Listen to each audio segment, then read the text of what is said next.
तो फ्रेंड्स, कैसे हैं आप सब? आशा करते हैं अच्छे होंगे। फ्रेंड्स, आज हम लोग ऑल सब्जेक्ट ऑल चैप्टर में बायोलॉजी का चैप्टर 2 नियंत्रण एवं समन्वय का 30 बोर्ड एग्जाम स्पेशल ऑब्जेक्टिव पढ़ेंगे, जो कि बहुत ही बेहद जरूरी एवं महत्वपूर्ण है। तो फ्रेंड्स, इस वीडियो के लिए एक लाइक जरूर करें और इस विषय और वीडियो के बारे में अपनी राय हमें कमेंट बॉक्स में जरूर लिखें। और साथ ही जो भी छात्र हमारे चैनल आरजी सोशल स्टडी से जुड़ना चाहते हैं तो जल्दी से सब्सक्राइब बेल आइकन को प्रेस कर दें, ताकि आपको अगले सब्जेक्ट का अगला वीडियो का नोटिफिकेशन आपको जल्द मिल सके और आप बोर्ड एग्जाम की तैयारी अच्छे से कर सकें। तो चलिए फ्रेंड्स, हम शुरू करते हैं इस वीडियो को। क्वेश्चन नंबर 1 है, मनुष्य के शरीर की सबसे बड़ी ग्रंथि है, यानी कि मनुष्य का जो शरीर है उसमें जो सबसे बड़ी ग्रंथि होती है वो कौन सा ग्रंथि है? ऑप्शन है ए लीवर, बी अग्नाशय, सी अंडाशय और डी एड्रिनल। तो इसका जो सही जवाब होगा ऑप्शन ए लीवर, यानी कि मनुष्य के जो शरीर में जो सबसे बड़ी ग्रंथि है वो लीवर होती है। क्वेश्चन नंबर 2 है, ग्वाइटर अथवा घेंघा पनपता है। पनपने का अर्थ है फ्रेंड्स कि ये रोग कैसे होता है। तो हम यहाँ ऑप्शन देखेंगे, चीनी की कमी से, आयोडीन की कमी से, रक्त की कमी से और मोटापा की कमी से। तो फ्रेंड्स, ये चारों ऑप्शन में ऑप्शन बी सही है, आयोडीन की कमी से। फ्रेंड्स, अगर ये नमक में आयोडीन युक्त नहीं हो अगर नमक, तो आपको घेंघा रोग हो सकता है, ग्वाइटर भी हो सकता है। इसलिए फ्रेंड्स, कभी भी आप नमक का जो इस्तेमाल करें वो आयोडीन युक्त ही करें, ताकि आप ग्वाइटर और घेंघा रोगों से बचे रहें। क्वेश्चन नंबर 3 है, थायरॉक्सिन का स्राव कहाँ होता है? तो थायरॉक्सिन का जो स्राव होता है वो थायराइड में होता है। ऑप्शन ए सही है। क्वेश्चन नंबर 4 है, मानव में डायलिसिस थैली है। मानव में डायलिसिस थैली है, इसका सही जवाब होगा ए नेफ्रॉन। क्वेश्चन नंबर 5 है, भोजन का पचना किस प्रकार की अभिक्रिया है? तो उपचयन, यानी कि भोजन का पचना जो है वो उपचयन अभिक्रिया है, यानी कि ऑप्शन ए सही है। क्वेश्चन नंबर 6 देखेंगे, कौन सा पादप नियंत्रक फल बेचने वालों द्वारा उपयोग किया जाता है? इसका जो सही जवाब होगा ऑप्शन सी इथाइलिन, यानी कि इथाइलिन जो है पादप नियंत्रक फल बेचने वालों द्वारा उपयोग किया जाता है। क्वेश्चन 7 है, वह संरचना जो उद्दीपन की पहचान कराती है कहलाती है? तो इसका जो सही जवाब होगा ग्राही, यानी कि वह संरचना जो उद्दीपन की पहचान कराती है वो ग्राही कहलाती है। क्वेश्चन 8 है, निम्नलिखित में से कौन सी एक अंतःस्रावी और बाह्यस्रावी ग्रंथि 2 प्रकार की होती है? यानी कि जो ये ऑप्शन दिया हुआ है, ए अग्नाशय, बी थायराइड, सी पैराथायराइड और डी पिट्यूटरी। इसमें जो ये 4 ऑप्शन दिया हुआ है, तो इसमें से कौन एक ऐसा जो है एक अंतःस्रावी और बाह्यस्रावी ग्रंथि 2 प्रकार की होती है? इसका सही जवाब होगा ऑप्शन ए अग्नाशय, यानी कि अग्नाशय सही है। क्वेश्चन 9 देखेंगे, कौन सी अंतःस्रावी ग्रंथि वृक्क के दोनों ओर ऊपर स्थित होती है? इसका सही जवाब होगा एड्रिनल, यानी कि ऑप्शन डी सही है। क्वेश्चन संख्या 10 है, जीवों में ध्वनि ग्रहण करने के लिए संवेदी अंग है। जीवों में ध्वनि ग्रहण करने के लिए संवेदी अंग है, तो श्रवणग्राही है। ऑप्शन सी सही है। क्वेश्चन नंबर 11, वृक्क के ऊपर स्थित अंतःस्रावी ग्रंथि है। वृक्क के ऊपर स्थित अंतःस्रावी ग्रंथि है, इसका सही जवाब होगा ऑप्शन सी अधिवृक्क ग्रंथि, उसको अधिवृक्क ग्रंथि कहा जाता है। क्वेश्चन 12 है, एड्रेनलिन हार्मोन स्रावित होता है। एड्रेनलिन हार्मोन स्रावित होता है, इसका जो सही जवाब होगा ऑप्शन डी अधिवृक्क ग्रंथि से, यानी कि जो एड्रेनलिन जो हार्मोन स्रावित होता है वो अधिवृक्क ग्रंथि से स्रावित होता है। क्वेश्चन संख्या 13 है, निम्न में से कौन सा अंग संवेदी ग्राही नहीं है? निम्न में से, यानी कि जो 4 ऑप्शन दिया हुआ है, इन चारों ऑप्शनों में कौन ऐसा अंग है जो संवेदी ग्राही नहीं है? ऑप्शन ए कान, बी आँख, सी नाक और डी दिमाग।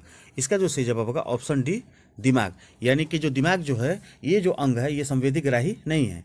क्वेश्चन 14 है, मेरुरज्जु निकलता है। मेरुरज्जु निकलता है, तो इसका जो सही जवाब होगा ऑप्शन डी मेडुला से। क्वेश्चन 15 है, निम्न में से कौन गैसीय अवस्था में पाया जाता है? यानी कि जो 4 ऑप्शन दिया हुआ है इनमें से कौन ऐसा जो है गैसीय अवस्था में पाया जाता है? ऑप्शन है A gibberellin, B auxin, C ethylene और डी एब्सिसिक अम्ल। इसका जो सही जवाब है option C ethylene. Question number 16 है, निम्नलिखित में से कौन सा पादप हार्मोन है? निम्नलिखित में से कौन सा पादप हार्मोन है? इसका सही जवाब होगा साइटोकाइनिन, यानी कि ऑप्शन डी सही है। साइटोकाइनिन, आप इस चीज़ को याद रखेंगे, यानी कि जो पादप हार्मोन है वो साइटोकाइनिन है।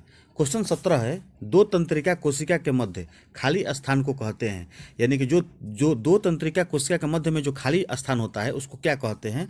इसका सही जवाब होगा ऑप्शन बी सिनेटिक दरार, यानी कि सिनेप्स भी कहते हैं उसको।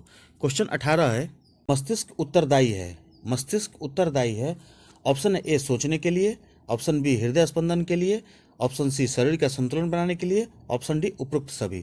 तो इसका जो सही जवाब होगा ऑप्शन डी उपरोक्त सभी, यानी कि जो मस्तिष्क यानी कि हमारा जो दिमाग है वो सोचने के लिए भी है, हृदय स्पंदन के लिए भी है और शरीर का संतुलन बनाए रखने के लिए भी मददगार है, यानी कि ऑप्शन डी, यानी कि जो सभी सूचनाएं हैं वो बिल्कुल सही हैं। क्वेश्चन नंबर 19 है, बहुकोशिकीय जीवों में निम्न में से किस प्रकार का समन्वय पाया जाता है? बहुकोशिकीय जीवों में निम्न में से किस प्रकार का समन्वय पाया जाता है? इसका सही जवाब होगा ऑप्शन सी उपयुक्त दोनों, यानी कि ऑप्शन ए जो है रासायनिक समन्वय और ऑप्शन बी तंत्रिका समन्वय, यानी कि बहुकोशिकीय जीवों में रासायनिक समन्वय और तंत्रिका समन्वय ये दोनों प्रकार का समन्वय पाया जाता है, यानी कि ऑप्शन सी सही है। क्वेश्चन 20 है, तंत्रिका कोशिकाएं कितने प्रकार की होती हैं? तंत्रिका कोशिकाएं कितने प्रकार की होती है? इसका जो सही जवाब होगा ऑप्शन सी, यानी कि 3 प्रकार की तंत्रिका कोशिकाएं होती हैं। एक ध्रुवीय, दूसरा होता है द्विध्रुवीय और तीसरा होता है बहुध्रुवीय। तो इस प्रकार से तंत्रिका कोशिकाएं 3 प्रकार की होती हैं।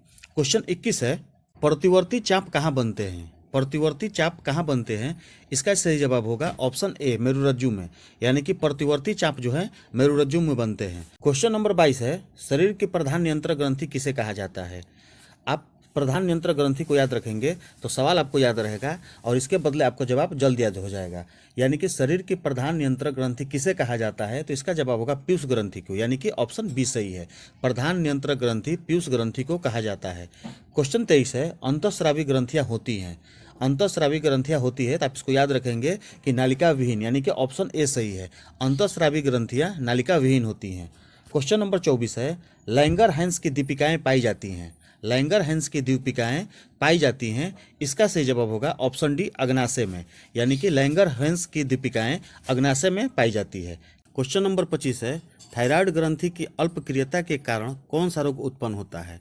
प्रश्न को फिर एक बार देखेंगे, थायराइड ग्रंथि की अल्पक्रियता के कारण कौन सा रोग उत्पन्न होता है? तो इसका जो सही जवाब होगा ऑप्शन डी, ये सभी, यानी कि ऑप्शन डी जो ये सभी हैं इसमें ए है ऑटो अमानता, बी है ऑटो अल्पक्रियता, सी है मिक्सिडीमा, यानी कि जो तीनों ऑप्शन है ये बिल्कुल सही है। क्वेश्चन नंबर 26 है, अग्नाशय द्वारा निम्न में से कौन सा हार्मोन स्रावित होता है? प्रश्न को एक बार फिर देखेंगे, अग्नाशय द्वारा निम्न में से कौन सा हार्मोन स्रावित होता है?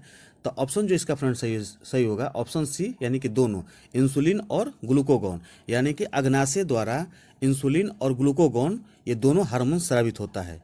क्वेश्चन नंबर 27 है, पत्तियों का मुरझाना किस पादप हार्मोन के कारण संभव हो पाता है? पत्तियों का मुरझाना किस पादप हार्मोन के कारण संभव हो पाता है? इसका सही जवाब होगा ऑप्शन सी, एब्सिसिक अम्ल के द्वारा। क्वेश्चन नंबर 28 है, स्रावित होने वाले हार्मोन का समय और मात्रा किस क्रियाविधि द्वारा नियंत्रित की जाती है? प्रश्न को भी एक बार फिर देखेंगे, स्रावित होने वाले हार्मोन का समय और मात्रा किस क्रियाविधि द्वारा नियंत्रित की जाती है? इसका जो सही जवाब होगा ऑप्शन डी, पुनर्भरण द्वारा। क्वेश्चन नंबर 29 है, जड़ का अधोगामी वृद्धि है, इसका जो सही जवाब होगा ऑप्शन बी, गुरुत्वानुवर्तन, ऑप्शन बी सही है। क्वेश्चन नंबर 30 है, पांस, मेडुला और अनुमस्तिष्क। पांस, मेडुला और अनुमस्तिष्क यानी कि ये क्या है? तो इसका ऑप्शन जो सही होगा ऑप्शन सी, पश्च मस्तिष्क का हिस्सा है, यानी कि पांस, मेडुला और अनुमस्तिष्क पश्च मस्तिष्क का हिस्सा है, ऑप्शन सी सही है। तो चलिए फ्रेंड्स, ये 30 ऑब्जेक्टिव आपके बोर्ड एग्जाम के लिए बेहद ही महत्वपूर्ण और बेहद ही जरूरी है। आप इसकी तैयारी अच्छे से करें। फिर मिलते हैं हम अगले सब्जेक्ट और अगले वीडियो के साथ। तब तक के लिए फ्रेंड्स, जय हिंद, जय भारत। और हाँ फ्रेंड्स, इस वीडियो के लिए एक लाइक और चैनल को सब्सक्राइब करना आप नहीं भूलें। धन्यवाद।